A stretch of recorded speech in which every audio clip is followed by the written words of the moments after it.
Bienvenue à tous, vous trouverez dans cette vidéo une méditation guidée selon les techniques et les enseignements donnés par Paramahansa Yogananda.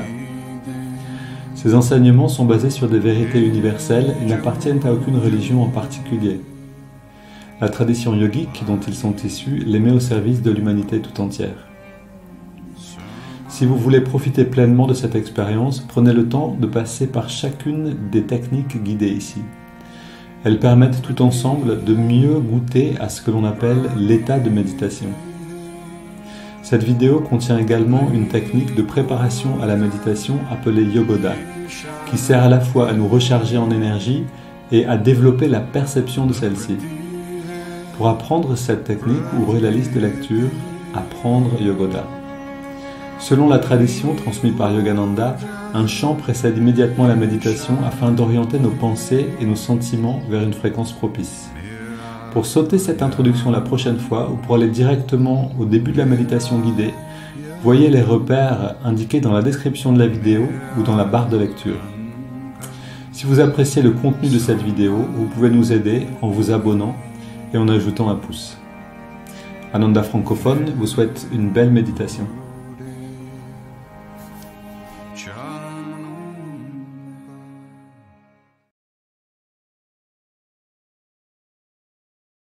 Attunement was really why I was doing this pilgrimage.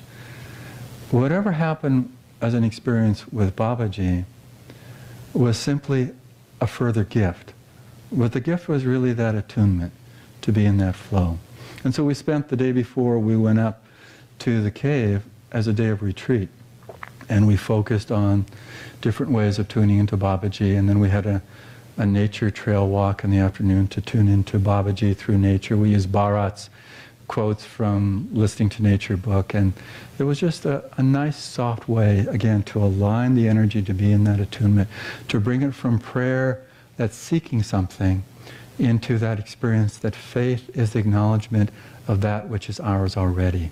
And so when we went up to Babaji's cave, Mahavir, who many of you have been on a pilgrimage to India and know him from pilgrimages for the last 35 years that he's led, 34 years, but he thought he'd take us on a shortcut. So it took an hour longer, which meant that we had an hour less at Babaji's cave. And you know, there was kind of like, yeah, exactly, like, you know. But then I just realized, again, that doesn't matter. If I spend a moment only in this experience, it's what I'm bringing to it.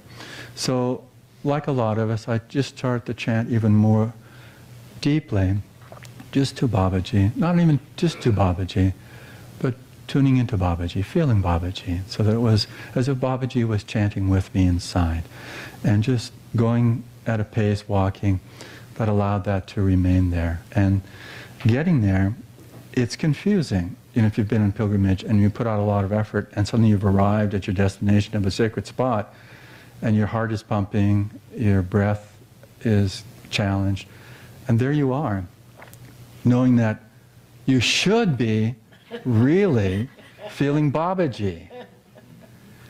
And I thought, that's not my point here. And so we went into the cave, the first group, and just sat there. And again, I just thought, you know, Babaji, it's not that you're missing. I'm just not able to tune in as much. But you're there. Let me just tune into that. Let me just open up and be in that experience. And then it was interesting that I didn't feel that. I felt something, but I didn't feel that deep an experience in the cave. And so we vacated the space for the next group of the pilgrims to come in to meditate. And I was sitting on that little ledge that, if you remember the little gift from Jyotishan Devi a few years ago for World Brother Day, a little plastic container with a Rudraksha bead, and there's a photo of them sitting with these malas. Well, that's the ledge I sat on. Almost instantaneously, sitting on that ledge, outside of the cave, I just sat, literally. I could just feel, it was like a sunburst in my heart.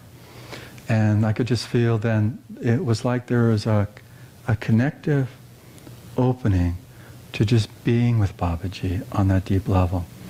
And I thought, let me not waste trying to have this experience. Let me just be deeper in the experience. And what faith is. Faith is when we come to the experience of where we're hoping to be. And for me, it just felt like one more example in the spiritual journey to know what that is.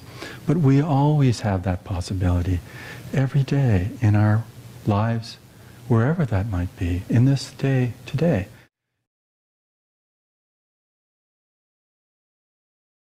Son pèlerinage dans la grotte de Babaji. En tout cas, c'est comme ça qu'on appelle cette grotte parce que c'est celle qui a été identifiée, je ne sais plus par quel groupe de dévots, apparemment, qui se sont sentis guidés jusqu'à cette grotte. Et qui serait donc la grotte dans laquelle Babaji a passé un certain temps. Alors Babaji, qui est-ce? C'est un peu un mystère. Si vous lisez l'autobiographie d'un yogi, vous allez voir un peu mieux qui est Babaji, celui qu'on appelle Mahavatar Babaji. En tout cas, c'est le nom que lui a donné, le titre que lui a donné Yogananda, et qui serait donc à l'origine finalement de tout ce qui de toute cette lignée et d'autres lignées aussi qu'on peut trouver en Inde maintenant et qui aussi viennent diffuser le Kriya Yoga donc de Babaji.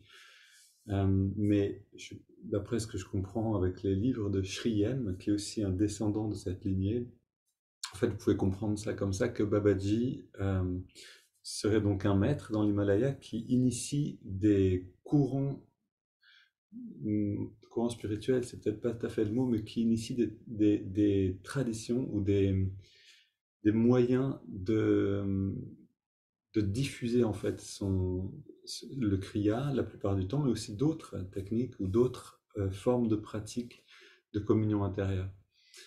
Et donc il y a une tradition à aller se rapprocher donc de lui, aller dans l'Himalaya, aller se rapprocher de là où il s'est montré en fait. Hein. C'est vraiment un peu un mystère, puisque apparemment il ne quitte pas son corps. Ça fait longtemps qu'il est là et ça fait dans longtemps il sera encore là, d'après ce qu'on trouve dans l'autobiographie d'un yogi. Et donc voilà, c'est ce groupe de Ananda qui part en pèlerinage, donc avec, je pense, des personnes du village d'Ananda, ce qu'on appelle Ananda Village en Amérique, et qui vont en Inde pour aller rester un instant dans cette grotte, la grotte de Babaji. Et donc on entendait Pranaba qui parlait de son expérience. Alors il y a quelque chose d'intéressant et qu'on peut retenir aussi de cette expérience, toujours un partage intéressant, un enseignement pour nous, c'est oui, que finalement c'est pas quand on attend quelque chose, et ça on le sait, que quelque chose se passe. C'est pour lui, donc quand il est entré dans la grotte, il y avait cette attente un petit peu de maintenant je suis dans la grotte où Babaji a passé du temps, je devrais sentir sa présence, puis il n'a rien senti. Et il a dû accepter finalement de ne rien sentir, et c'est quand il est ressorti et qu'il s'est assis sur un rebord de la grotte à l'extérieur, que tout d'un coup il y a quelque chose qui s'est passé. Et c'est intéressant, je pensais aussi à... Alors j'ai pas fait beaucoup de pèlerinage, mais je suis allé à Assise pour aller voir les endroits dans lesquels Saint François a vécu. Et finalement, je dirais aussi que les plus belles expériences que j'ai eues de sentir cette présence, c'était pas du tout quand je m'y attendais. D'ailleurs, je m'attendais à pas grand-chose à la base, mais c'était plus en connexion avec la nature, et puis dans des moments où voilà, le mental déconnecte et on n'attend plus rien, et là les choses peuvent se passer. Donc c'est un petit peu paradoxal, parce que d'un côté on va dans un endroit pour s'élever, ressentir quelque chose et en même temps on a besoin d'oublier d'une certaine manière qu'on attend quelque chose, de ne rien attendre pour que les choses puissent venir. Et c'est le paradoxe même qu'on trouve dans la pratique spirituelle, c'est-à-dire qu'on est là pour méditer, on est là pour élever notre conscience, on est là pour faire l'expérience de quelque chose d'autre, mais si on attend quelque chose, on n'aura pas d'expérience. Et donc, constamment, on a besoin d'enlever la projection un petit peu du mental pour accepter ce qui est. Et là, les choses peuvent se passer. C'est-à-dire, si je pense, ah, hier j'ai une belle méditation, je me sentais comme dans un nuage, je vais à nouveau aujourd'hui, je vais retrouver ça. Si on part avec cette pensée, on est automatiquement hors de l'instant présent, puisqu'on est dans une idée, qu'on veut que ça soit comme hier, ou on pense que ça pourrait être encore mieux, etc. Et la clé est là, c'est-à-dire si on peut prendre conscience de ça et laisser aller, C'est-à-dire simplement, ok, j'ai eu cette expérience hier, mais je laisse passer, c'est pas, je m'y accroche pas, je prends ce qui est maintenant, même si ça a l'air de rien du tout. Alors ce rien du tout va pouvoir grandir et devenir une expérience qui est différente de hier, qui est différente de demain, mais qui apporte aussi une richesse en soi. Donc là, c'est vraiment des mots que je vous répète de Sri M, cet enseignant qui est en Inde et qui, lui aussi, descend de l'Himalaya dans la lignée, puisque vraiment, nous aussi, d'une certaine manière, on descend de l'Himalaya par Yogananda, par Lahiri Mahashaya, etc., toute la lignée. Et Sri M, lui, c'est une autre branche, mais initiée par Mahavatar Babaji aussi. C'est vraiment intéressant de voir que ces branches coexistent comme des branches d'une même famille finalement. Et donc Sri M disait, oui, simplement ce que je viens de vous dire, c'est-à-dire laisser, let go and rejoice, c'est ce qu'on trouve dans l'enseignement, je crois, des Upanishads ou des Védas. Non, Upanishads, je crois qu'il disait let go, cette phrase let go and rejoice, c'est-à-dire on lâche prise et on peut rentrer dans la joie. On lâche prise avec ce qu'on attend et on rentre dans l'expérience elle-même. Ok, donc allons maintenant dans la pratique. Ok, bienvenue Sophie. Notre mental avec ta concentration et ta détermination. Notre esprit avec ta sagesse et notre âme avec ta joie toujours nouvelle. Éternelle jeunesse du corps et de l'esprit demeure en nous pour toujours.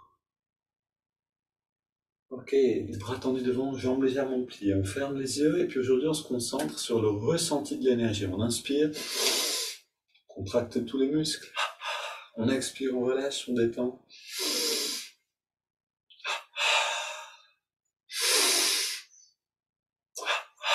Et donc aujourd'hui, on observe les sensations pour déceler les sensations, les signes de l'énergie derrière la contraction musculaire.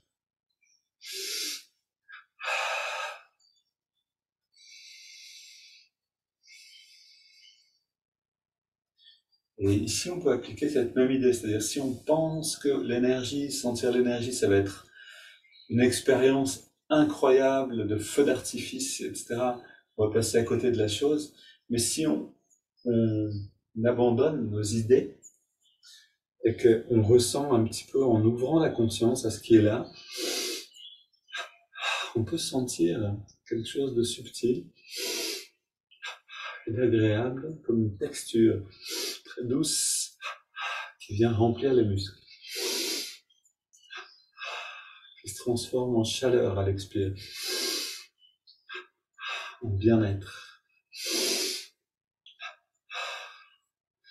Les pieds droits devant, et donc on commence à sentir l'énergie de manière très simple. D'abord comme une contraction, puis comme un bien-être.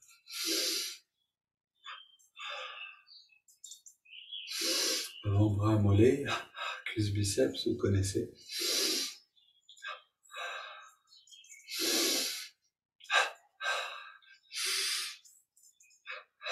Les deux côtés ensemble.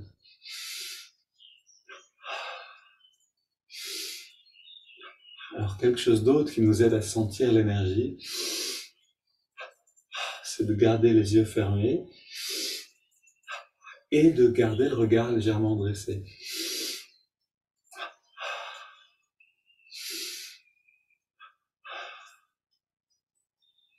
On prend maintenant une grande inspiration détendue. On garde l'air un instant et on expire par la bouche en relâchant tous les muscles. Justement pour aller dans le ressenti un peu plus.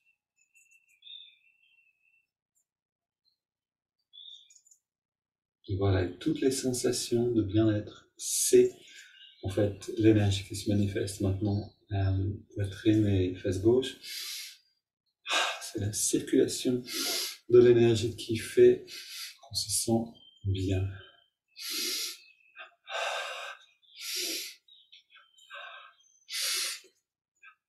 Et aussi la quantité d'énergie disponible. Maintenant, le bas du dos plein, gauche et droite.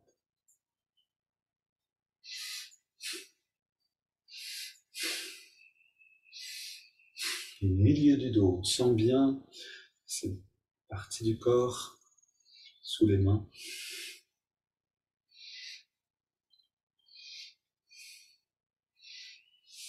Le haut du dos, derrière, au niveau des omoplates. Pardon, je me trompe. Le bras le long du corps, le haut du dos à gauche et à droite.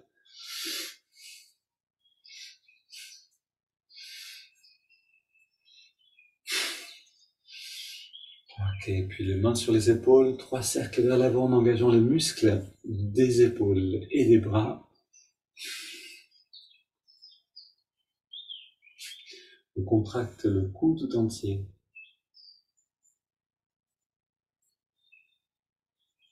Et à gauche et à droite. Là, encore, on essaie de sentir l'énergie. Le cou, c'est plus facile du tout.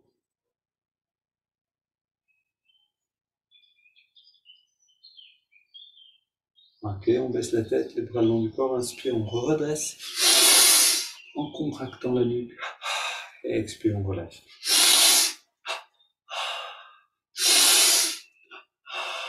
Contraction du cou, petit cercle. Dans l'autre sens. Une détendue, grand cercle dans les deux sens, pareil. Bras vers le sol, les poings fermés, les épaules bien dans une direction et dans l'autre, alors que les hanches vont dans l'autre direction. Donc toujours un mouvement contraire.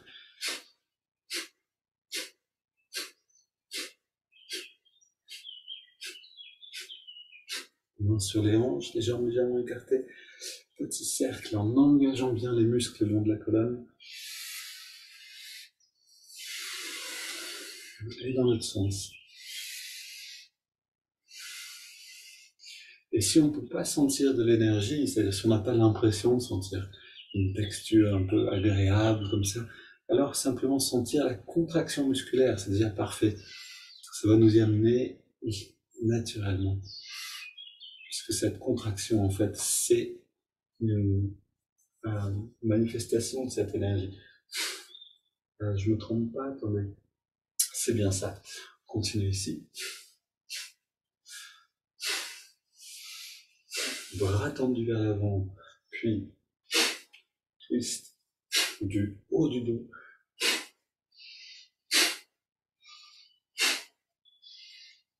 Voilà, les hanches restent toujours bien vers l'avant ici.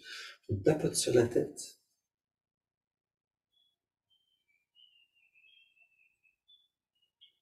On masse le cuir chevelu.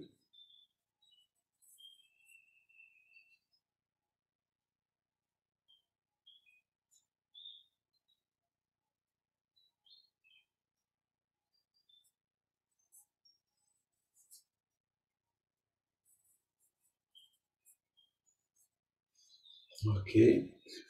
Et on ouvre le passage de l'énergie dans la nuque, sous l'occiput. Les doigts donc, font des petits cercles dans la même direction. D'abord vers la droite, puis vers la gauche.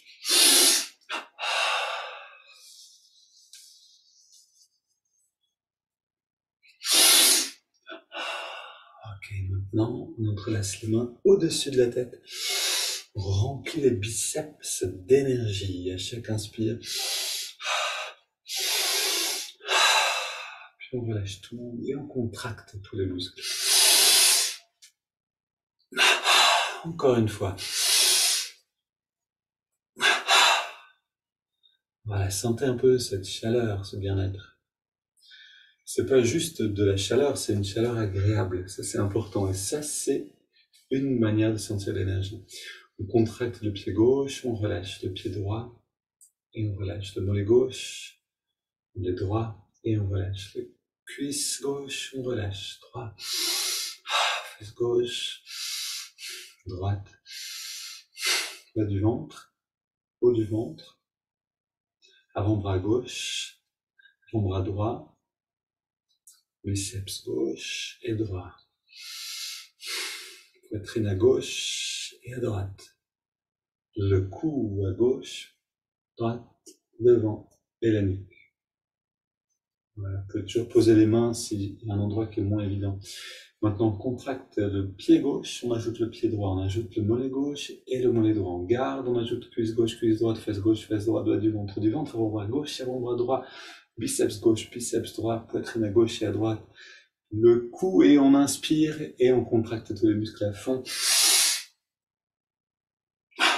On relâche le cou, on relâche la poitrine à droite et à gauche, biceps droit et gauche, avant-bras droit et gauche. Le haut du ventre, le bas du ventre, fesse droite, fesse gauche, cuisse gauche, mollet droit, mollet gauche, pied droit et pied gauche. L'impression de faire du rap dans parler aussi vite que ça. Double inspire, on contracte tous les muscles au maximum. Encore une fois, et jusqu'à sentir la vibration. Encore une. Ok, on relâche tout. On inspire maintenant profondément, les yeux fermés, complètement détendus, parce qu'on veut sentir justement. On garde l'air dedans. Poumon plein, on détend les muscles encore un petit peu et on expire par la bouche. Comme si on rentrait dans le bain chaud de ce courant d'énergie qui passe dans le corps.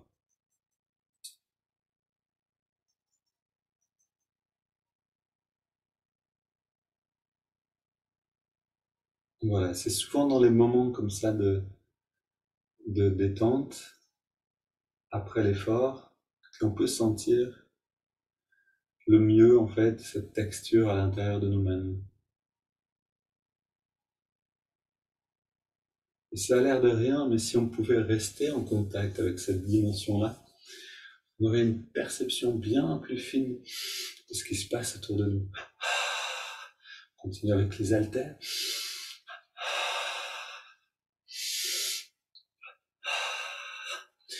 Donc, un des chemins vraiment de la méditation, en fait, c'est d'affiner notre conscience et puis de vivre dans cette conscience plus fine. Continue avec haltère latérale. Et on s'entraîne déjà maintenant, en gardant les yeux fermés, pendant toute la durée de Yogoda, de ces recharges, notre perception change petit à petit. Et on a une perception améliorée de nous-mêmes et de l'environnement. Et on concentre cette perception pour l'instant vraiment sur l'énergie.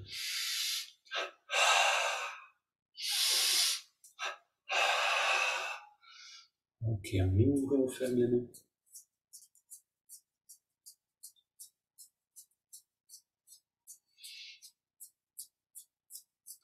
Et l'intensité de notre perception de l'énergie et du bien-être vient directement de l'intensité de l'effort qu'on fait maintenant.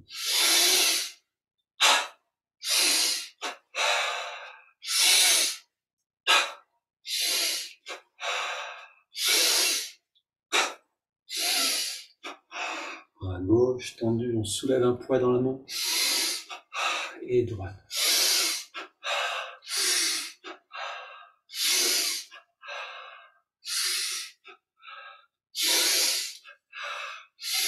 Latéralement.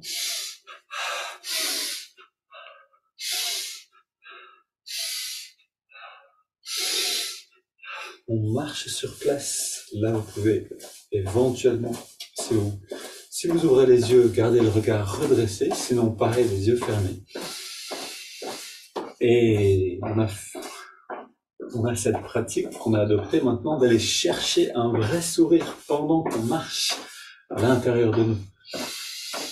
Je suis positif, énergique et enthousiaste. On peut utiliser cette affirmation aussi.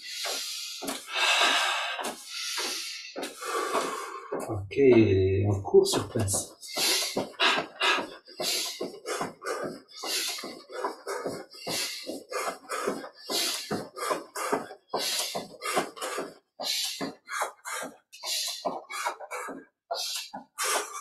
Ok, gauche devant.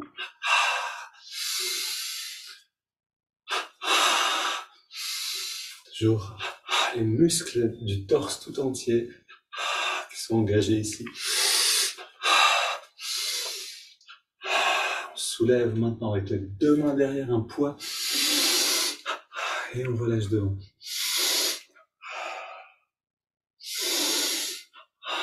Maintenant on inverse.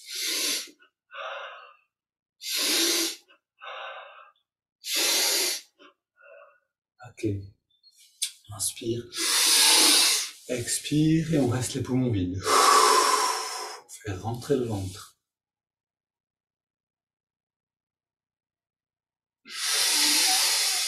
Encore une fois. Va-et-vient avec le ventre.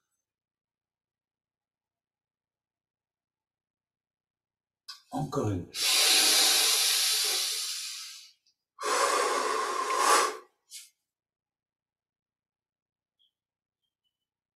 Ok, puis on se redresse. Voilà, tendu devant.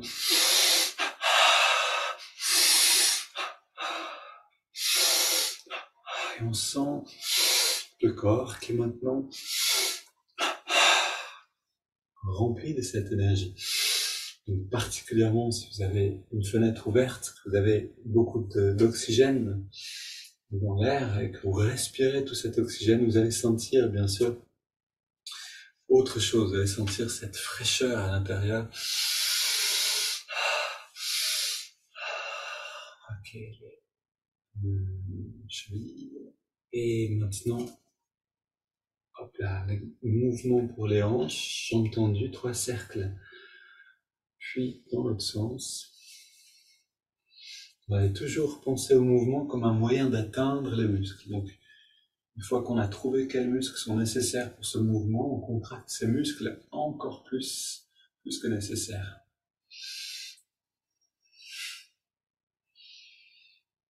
Ok, bras tendus devant, on reste très détendu, inspire, on amène les mains vers nous. Et à l'expire, les mains vers l'avant, on se détend à chaque fois un peu plus. Inspire.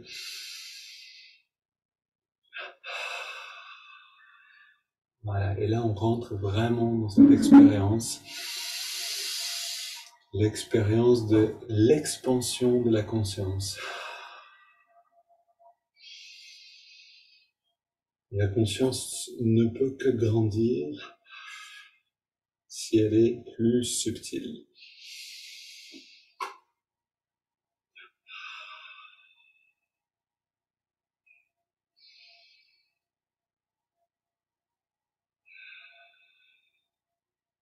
Voilà, savourons ce meilleur moment de la journée. On rayonne avec un WOM.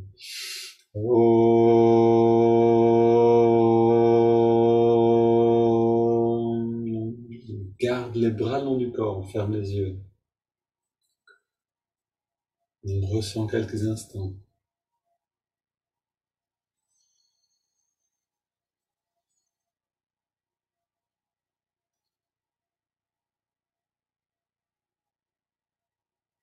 Et voilà une bonne manière de commencer, c'est-à-dire pour apprendre à sentir l'énergie. Si on a du mal à sentir la texture elle-même, on peut commencer par sentir les effets de avoir plus d'énergie à l'intérieur du corps. Vous sentez maintenant une forme de bien-être. On peut sentir ce bien-être après avoir couru aussi, après avoir fait du sport. Tout ça, c'est ok, on a utilisé la volonté, on a bougé le corps, de l'énergie est venue, et maintenant on sent ce bien-être qu'elle a. Et à partir de là, on peut retracer le chemin pour aller sentir l'énergie quand on est dans la contraction elle-même. Et petit à petit, sentir l'énergie même sans contracter quoi que ce soit. Et c'est ça qui nous emmène littéralement vers la perception dont on a besoin pour pratiquer le kriya de manière efficace. Petit à petit, on y arrive. Ok, installons-nous pour méditer.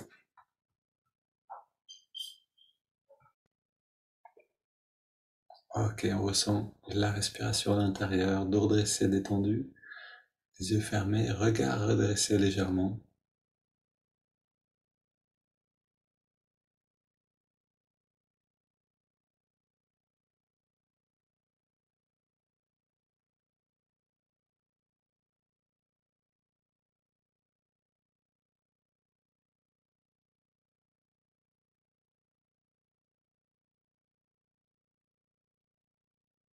Et on abandonne toute tension, tout contrôle, on se détend complètement.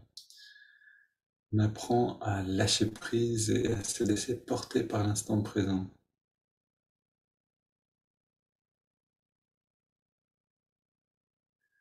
Justement, en ne rien attendre.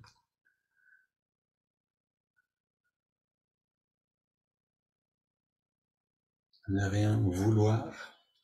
Et on va chanter dans cette attitude-là, justement.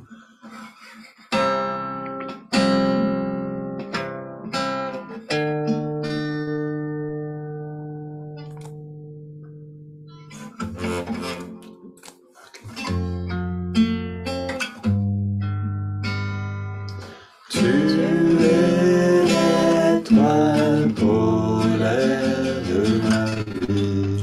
Tu es l'étoile polaire de ma vie.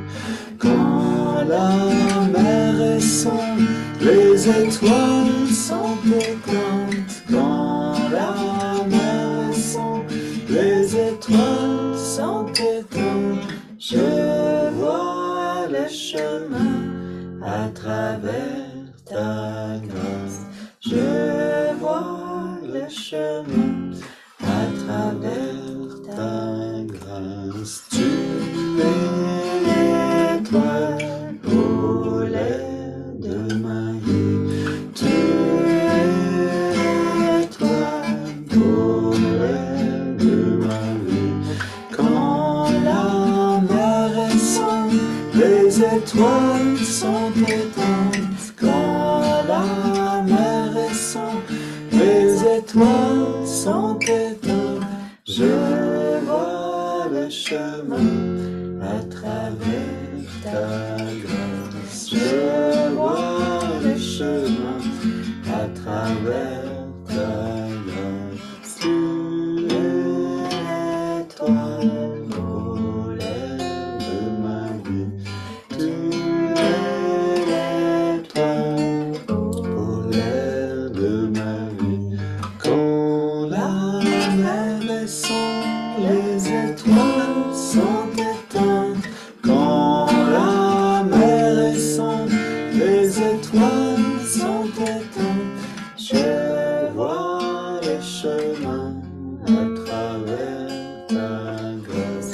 Je vois le chemin à travers ta grâce. Tu es l'étoile polaire de ma vie.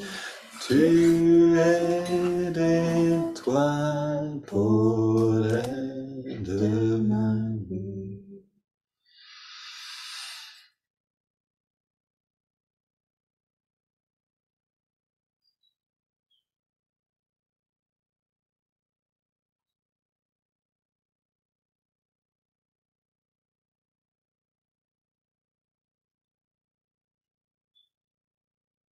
Gardons le regard légèrement redressé vers cette étoile.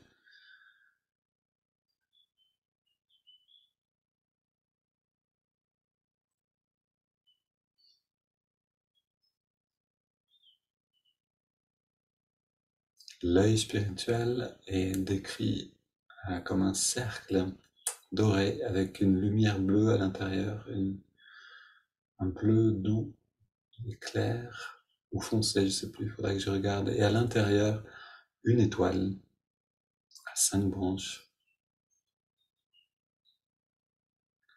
Et c'est pas une légende ou de l'imagination, c'est simplement quelque chose qui se manifeste.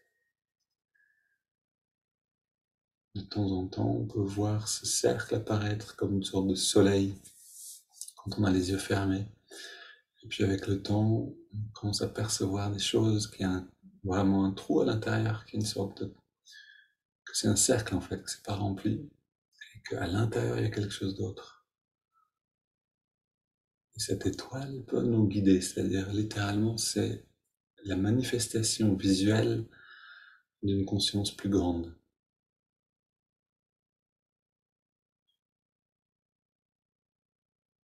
De la même manière qu'on peut entendre la vibration du Om comme un son particulier, que chacun entendra d'une manière un peu différente. De la même manière, on peut voir aussi cette conscience, cette lumière se manifester autrement dans le sens visuel. Yogananda disait on peut aussi le goûter comme quelque chose de délicieux. C'était une image qui plaisait beaucoup à Swami Kriyananda, qui aimait bien la bonne nourriture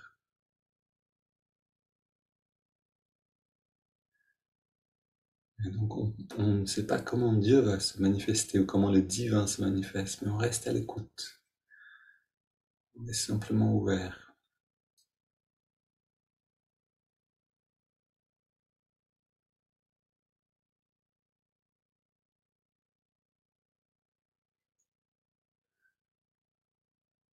Puis on commence donc à respirer profondément,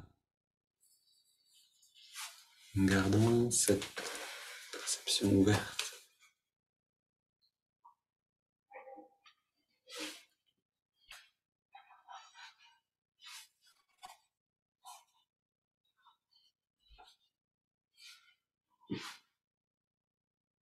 Prochaine inspire, on entrelace les doigts au niveau de la poitrine. À l'expire, les mains vers l'avant et on arrondit le dos. Inspire, on étire les bras vers le ciel. Expire, on se penche vers la gauche pour étirer le côté droit. Tous ces mouvements, faisons-les aussi avec cette conscience de l'énergie qui change à l'intérieur. Inspire, on étire vers le ciel. Expire, on se penche vers la droite. En fait, ces mouvements maintenant permettent à cette énergie vraiment de mieux circuler le long de la colonne. On peut bien le sentir. On se tourne vers la gauche, on pose les mains et on va plus loin dans la rotation.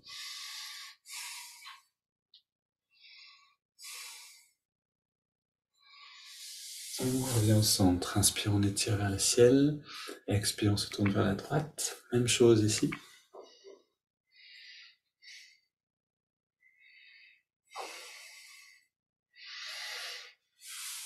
Et retour au centre.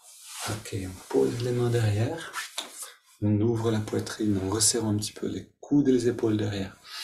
Et on respire profondément.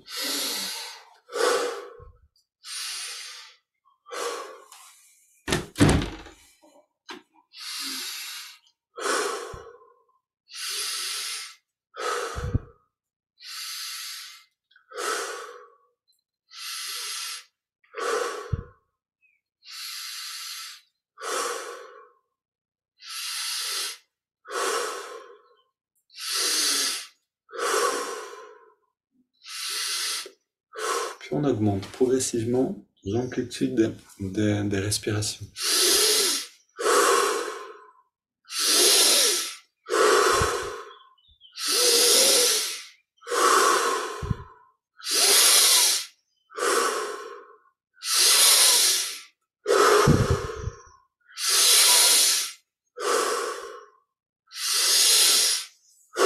On arrive au maximum.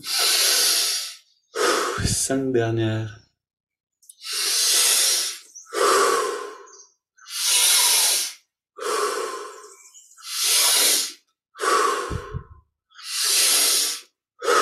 La dernière. On revient au centre, les mains sur les cuisses, paumes vers les ciels, dos dressé, détendu. On inspire lentement et profondément. On garde l'air dedans.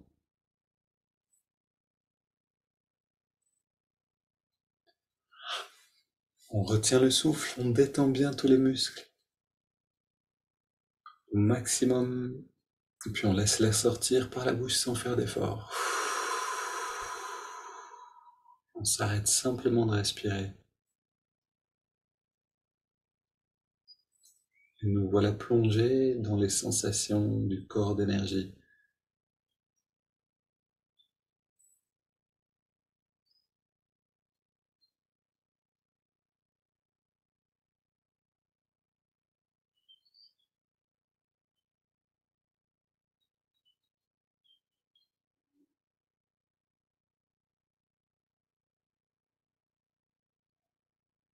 Puis on inspire à nouveau, on garde l'air dedans. Poumon plein, on rentre le ventre, on contracte le périnée, on redresse le regard un peu plus. On relâche et on expire. Voilà, simplement ressentir quelques instants.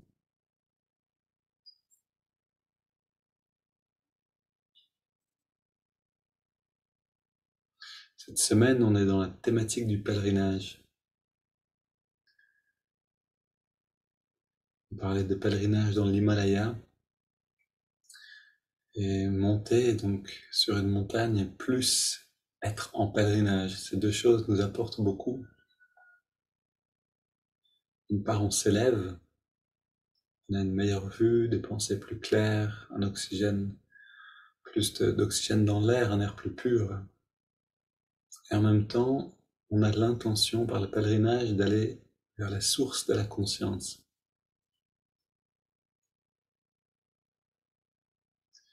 Donc ces moments d'intégration dans les techniques sont vraiment des moments d'intégration pendant notre pèlerinage. Des moments où on s'arrête pour se retourner un petit peu et au lieu de regarder le chemin, on regarde la vue sur tout ce qui est autour de nous, la hauteur qu'on a pris, une perception améliorée de nous-mêmes.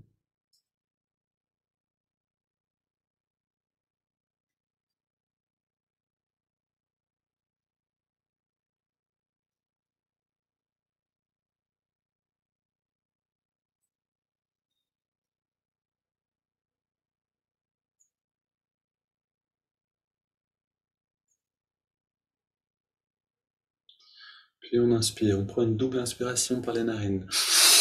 On contracte tous les muscles. On relâche. Encore une fois, on essaie de gagner un peu d'intensité.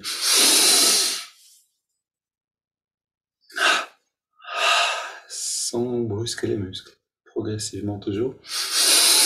Dernière.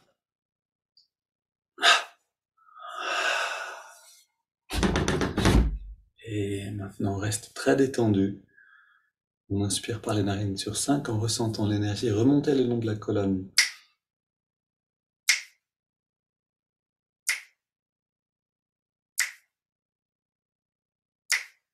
On garde l'air dedans.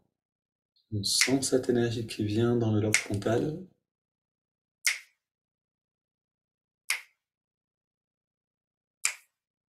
Et puis on expire. On sent cette lumière qui se diffuse dans tout le corps, comme un soleil qui part de l'œil spirituel. Inspire à nouveau.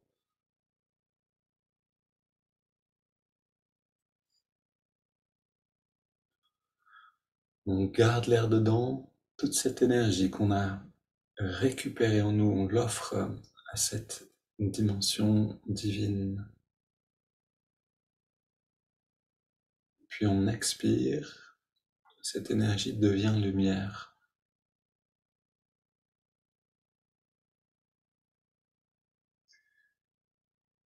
Inspire à nouveau.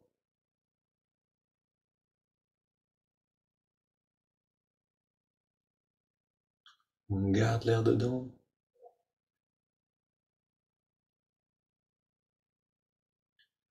Expire.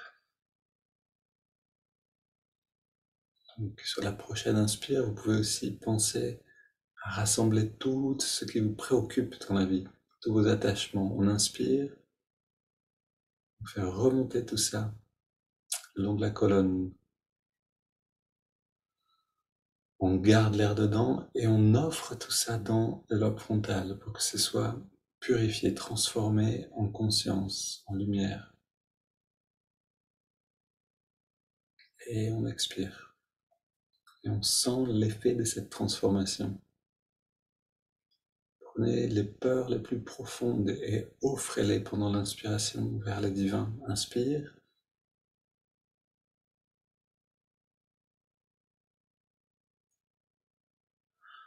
On garde l'air dedans.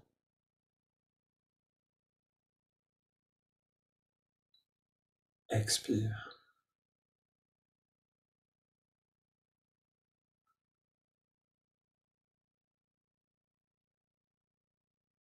Inspire, dernier cycle.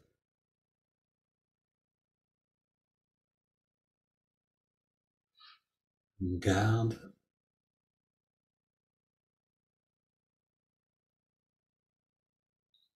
Expire.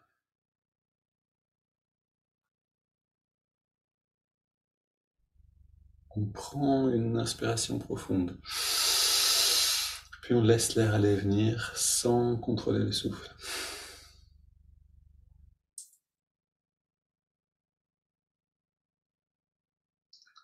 On laisse le corps respirer de lui-même. Sentons cette liberté qui est là. Si on écarte les pensées qui disent « mais je ne sens rien », on va sentir. C'est simplement une question de laisser ces petites barrières du mental de côté, de rentrer dans l'expérience qui est là, et alors l'expérience grandit naturellement.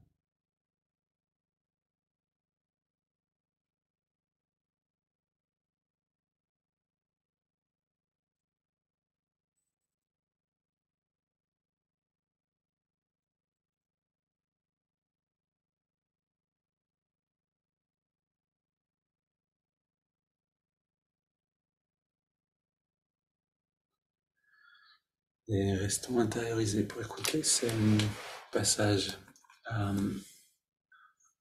ce texte que je vais vous lire dans un instant.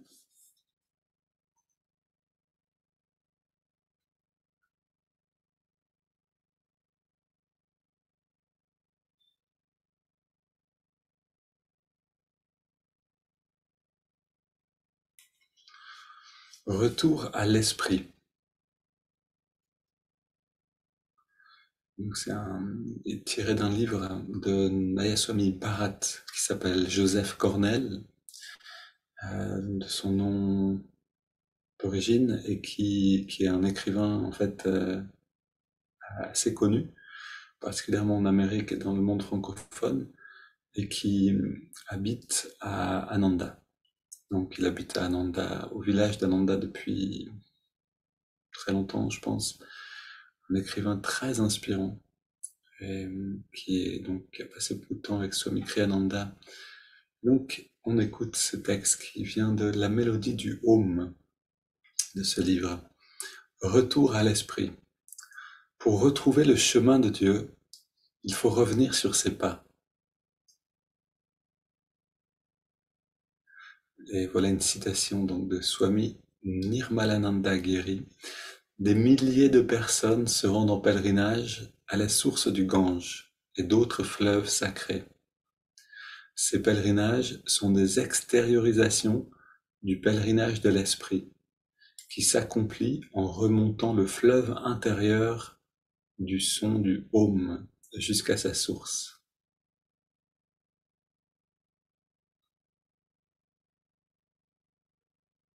C'est vraiment une belle phrase. Je relis cette citation. Des milliers de personnes se rendent en pèlerinage à la source du Gange et d'autres fleuves sacrés. Ces pèlerinages sont des extériorisations du pèlerinage de l'esprit, qui s'accomplit en remontant le fleuve intérieur du Om jusqu'à sa source.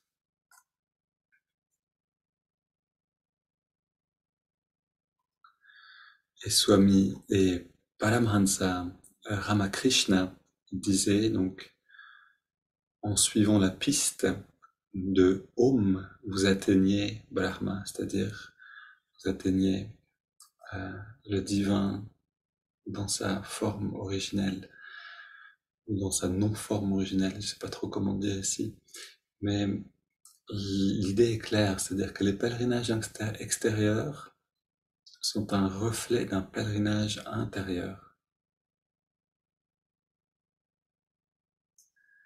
Et plus on avance dans ce pèlerinage intérieur, jour après jour, on s'assoit et on fait un pas en avant. On médite jour après jour, on fait un pas en plus, on s'élève un petit peu plus pour aller vers la source de ce Gange ou de ce fleuve de la conscience. Et donc vivons-le comme un pèlerinage, c'est-à-dire c'est pas le même paysage, on avance. Et au fur et à mesure de la méditation, au fur et à mesure d'une pratique, pendant cette même pratique, le paysage change. On n'est plus la même personne, on sent différemment, on perçoit différemment.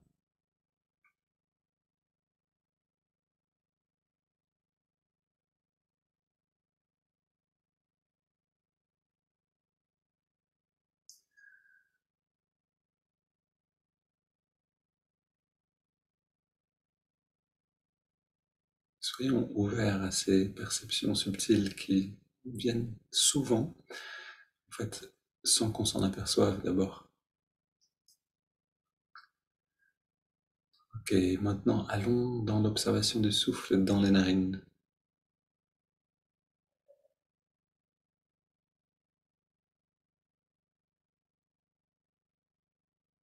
Et on se rappelle de ce paradoxe. Si on lâche prise, tout vient. Si on attend quelque chose, dans cette tension de l'attente, on garde tout à distance. Et donc on s'applique juste à se détendre, c'est tout ce qu'on fait. On observe la fraîcheur de l'inspire et la tiédeur de l'expire, à l'endroit où on sent l'air le mieux dans les narines.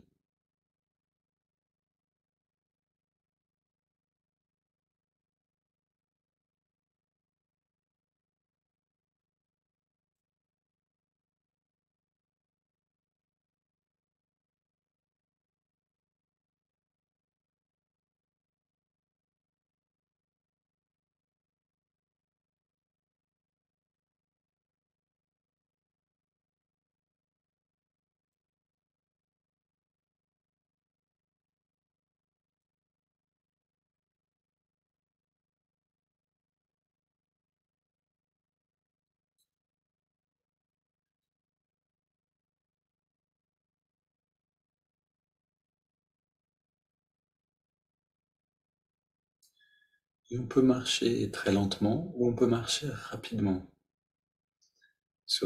dans ce pèlerinage. C'est-à-dire si on est efficace, si on est entièrement présent dans la fraîcheur de l'inspire, la tiédeur de l'expire, fluidité de l'air, si on est entièrement là, alors on avance très vite. Si on n'est pas vraiment là, on peut même reculer. Donc soyons attentifs à la qualité de notre attention.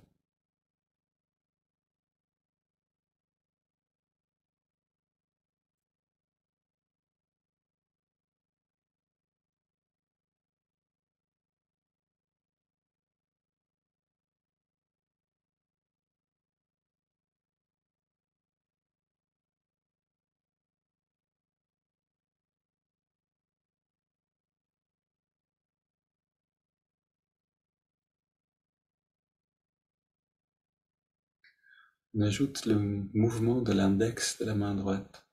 À chaque inspiration, l'index revient un petit peu vers la paume de la main. À chaque expiration, on relâche l'index, mais surtout on relâche toute tension dans le corps, on se détend.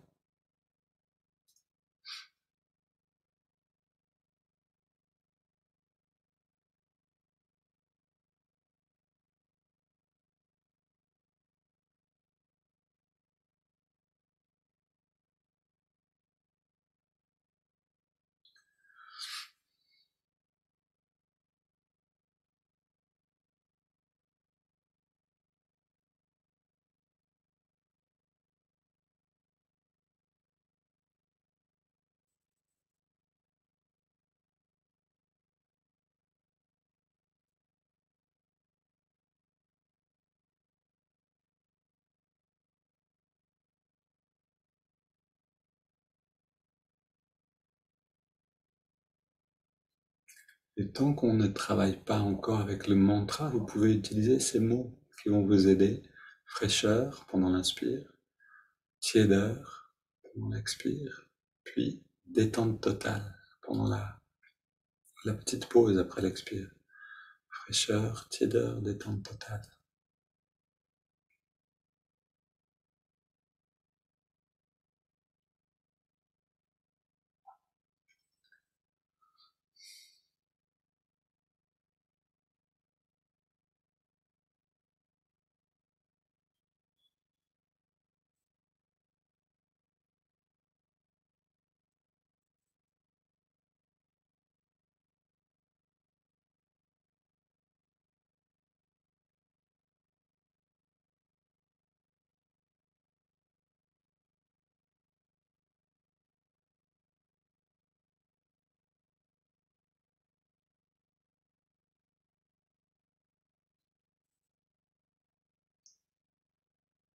Puis on ajoute le mantra Hong So. Hong accompagne chaque inspiration naturelle, So chaque expiration naturelle.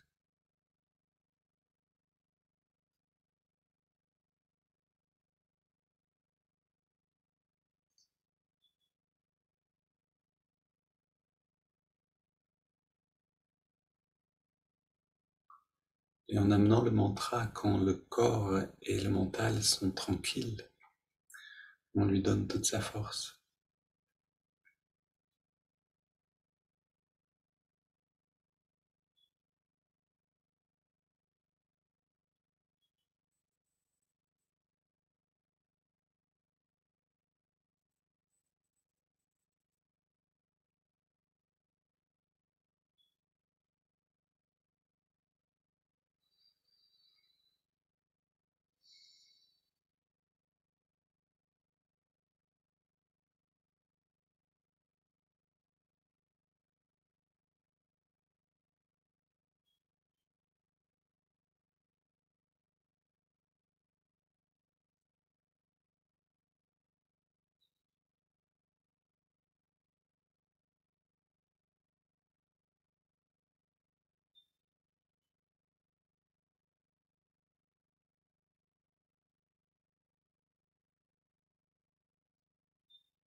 Puis on prend une inspiration profonde, expire en 3 fois, on arrête un instant de respirer et on ressent ce calme qui est là.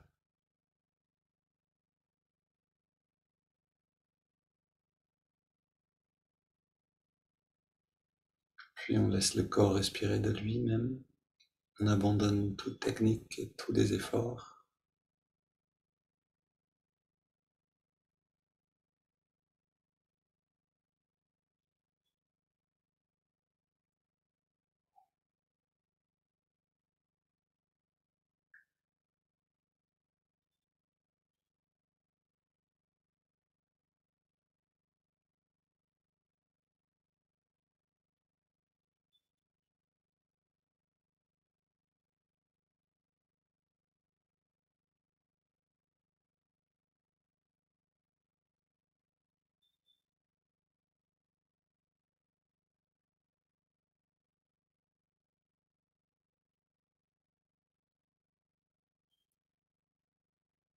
Et on profite de ce bain de bien-être. Donc on a marché vers la source, puis là on rentre dans l'eau elle-même, on pourrait dire l'eau vive de la conscience.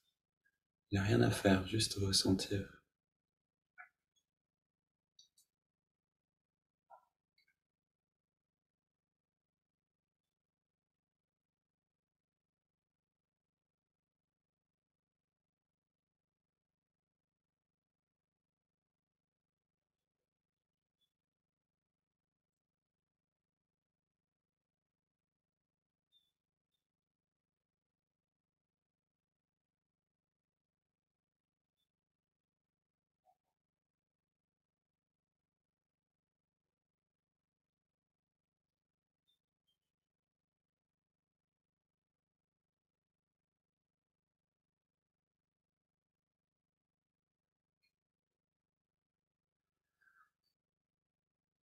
Voilà, prolonger ce bain, c'est ce bain quotidien qui nous transforme de l'intérieur.